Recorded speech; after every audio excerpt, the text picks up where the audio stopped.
Welcome to Newsbeacon, your trusted source for breaking headlines, global insights, and sharp analysis from around the world. If you're new here, don't forget to hit that subscribe button and turn on notifications so you never miss an update. On August 8, 2025, Canada woke up to a shock. Canada bans all copper exports. In coffee shops and construction sites, confusion reigned. Copper, but that's our pipes, our wiring, our jobs. The government's press release was a masterclass in vagueness, citing strategic priorities and economic recalibration, which only fueled frustration. Suddenly, everyone was debating copper's importance, from factory floors to online forums. The ban wasn't just a headline, it was a national record-scratch moment. Why? Electricians, plumbers, and artists all faced the same question: what now? The country was united in total bafflement. Enter Dr. Evelyn Reid, economist extraordinaire, a name that's become synonymous with sharp analysis and fearless truth-telling in the world of finance. With a reputation for cutting through economic jargon and getting straight to the heart of the matter, Dr. Reid is the expert everyone turns to when the stakes are high and the numbers just don't add up. In a time when confusion reigned and politicians offered little more than vague promises, Reid cut through the noise with chilling clarity. Her approach was direct, her tone unwavering, and her message impossible to ignore.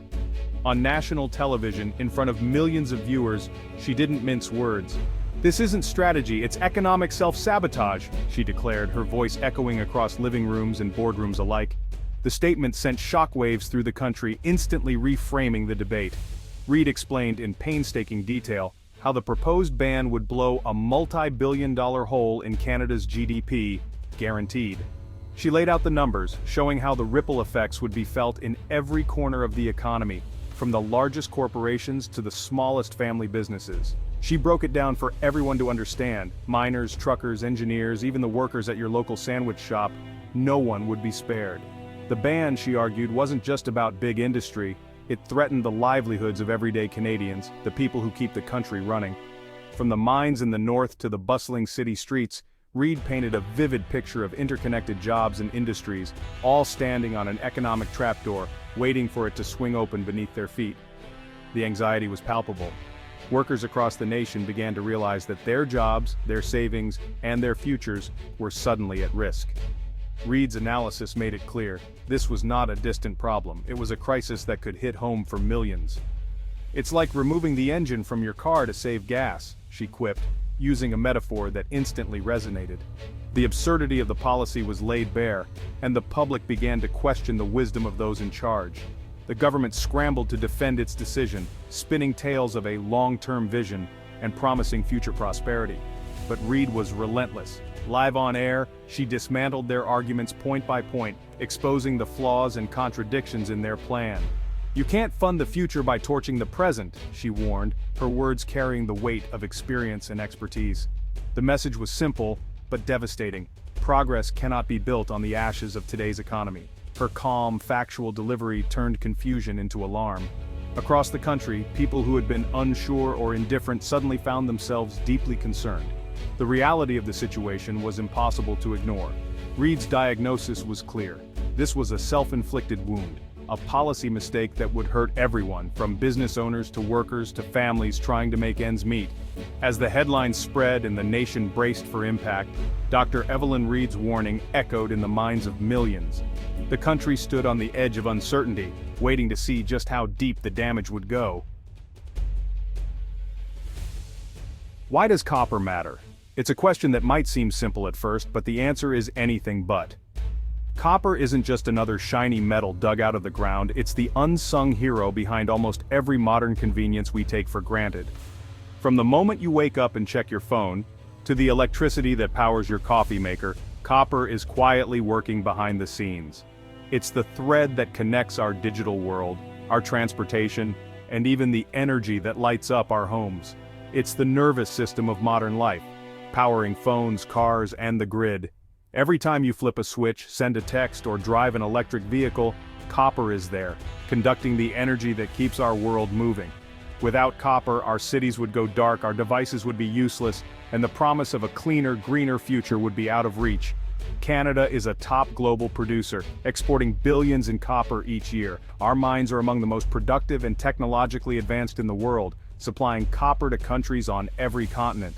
This metal isn't just a resource, it's a cornerstone of our economy, supporting thousands of jobs and fueling international trade.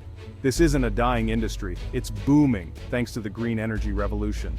As the world races to cut carbon emissions and embrace renewable energy, demand for copper is skyrocketing. New technologies, from electric vehicles to massive wind farms, are hungry for copper, making it more valuable than ever before. Electric vehicles, wind turbines, solar panels, they all need copper and lots of it. In fact, a single electric car uses up to 4 times more copper than a traditional vehicle.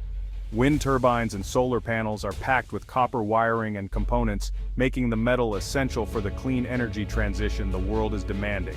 The world is desperate for what Canada has, and we just locked it away.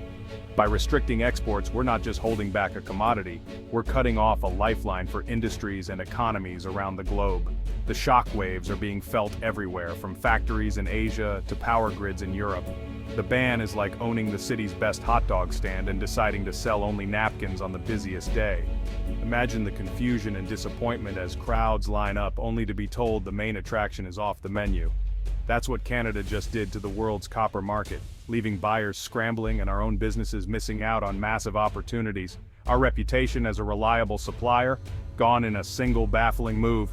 Years of trust and partnership built on steady supply and quality have been thrown into doubt.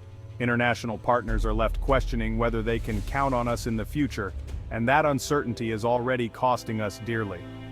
Customers are already looking elsewhere. Other nations are stepping in to fill the gap, eager to take our place in the global market. If we don't act fast, Canada risks losing not just billions in revenue, but our standing as a leader in one of the world's most critical industries. If the ban is so disastrous, why do it? The government's explanation was murky at best. Some say it's resource nationalism, hoarding copper for ourselves. Others think it's a clumsy trade tactic, holding exports hostage in a dispute. Maybe it's about environmental concerns, but shutting down an entire sector overnight is overkill. Or perhaps, it's just political incompetence, a colossal blunder pushed through by a committee out of its depth.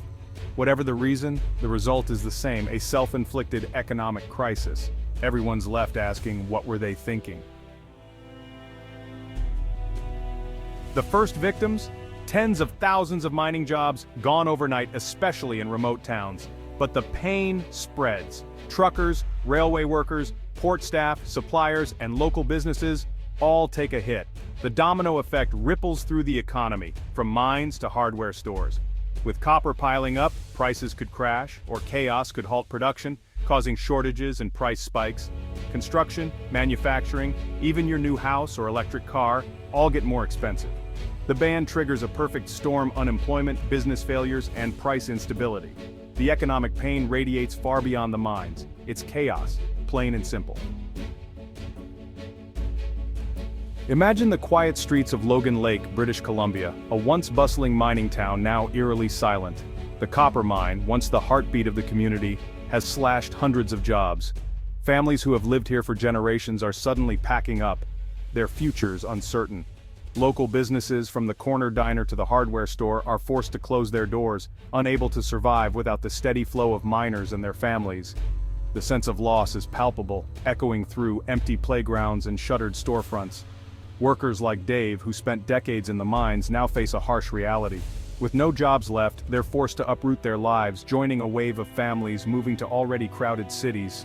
Social services in these urban centers are overwhelmed, struggling to support the sudden influx of people seeking housing, employment, and basic assistance. The ripple effect is immediate. Schools are packed, food banks run low, and the competition for every job intensifies. Meanwhile, hundreds of miles away in Ontario, the impact is just as severe.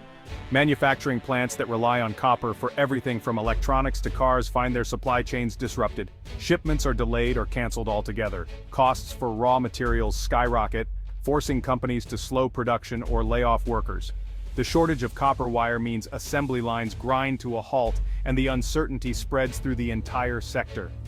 Even at home, the effects are impossible to ignore. Planning a kitchen renovation? Suddenly, the price of copper pipes and wiring jumps by 30% in just a month. Electricians and plumbers scramble to find affordable materials, and homeowners are left with tough choices: delay the project, pay more, or cut corners. The cost of everyday repairs and upgrades climbs, straining household budgets. The green energy sector, once a beacon of hope for a sustainable future, is hit hard. Solar panel installations are put on hold as key components run out. Warehouses that once bustled with heat pump parts now sit empty. Wind turbine assembly lines stall, threatening jobs and slowing the transition to cleaner energy. The promise of a greener tomorrow is suddenly in jeopardy. For families everywhere, the ban's impact isn't just a headline, it's a daily struggle. Bills pile up, wallets grow thin, and the line at the employment office gets longer. The stress seeps into every aspect of life, from the dinner table to the job search. Communities across the country destabilize, rural towns empty out, while city streets grow more crowded. Local leaders hold emergency meetings searching for solutions as homelessness rises and social tensions mount. The fabric of society is stretched thin, and everyone feels the strain. The crisis is everywhere, visible in the boarded-up shops of mining towns and the cramped apartments of city newcomers. Families unpack boxes in unfamiliar places, trying to rebuild their lives from scratch. All of this started with a single decision in a distant boardroom. That choice didn't just affect the stock market, it reached all the way to your kitchen, right down to the copper wiring in your toaster. The consequences are real, personal, and inescapable. Canada's ban sends shockwaves worldwide. Automakers, electronics firms, and builders scramble for copper. Our reputation as a stable, reliable partner shattered. Investors hate unpredictability, capital flees instability, allies turn to less ethical suppliers, worsening global standards. Rivals like China and Russia fill the gap, gaining influence. Retaliation looms, tariffs, blocked exports, trade wars. Canada's prosperity depends on open trade. This ban undermines it all. It's like benching your own goalie in the Stanley Cup. Was there a better way? Absolutely. For the environment, set world-class standards, make Canadian copper the greenest on earth. Want a secure domestic supply? Use quotas or incentives, not a total ban. Trade dispute? Use diplomacy, not economic self-destruction. Any of these would have protected jobs, the environment, and our reputation. Instead, the government chose the sledgehammer. A textbook case of how not to govern. What now? First, demand transparency. Major decisions need clear explanations and real consultation. Canada's prosperity is built on trust in trade. This ban shattered both. We must rebuild our reputation, show this was a one-off, not the new normal. The crisis exposes our over-reliance on raw exports. Time to diversify and move up the value chain. There are no simple fixes. Policymaking is a balancing act. The copper ban was a simple, disastrous answer to a complex problem. The path forward? Admit mistakes, reverse the ban, and consult experts before torpedoing key industries. Just a thought.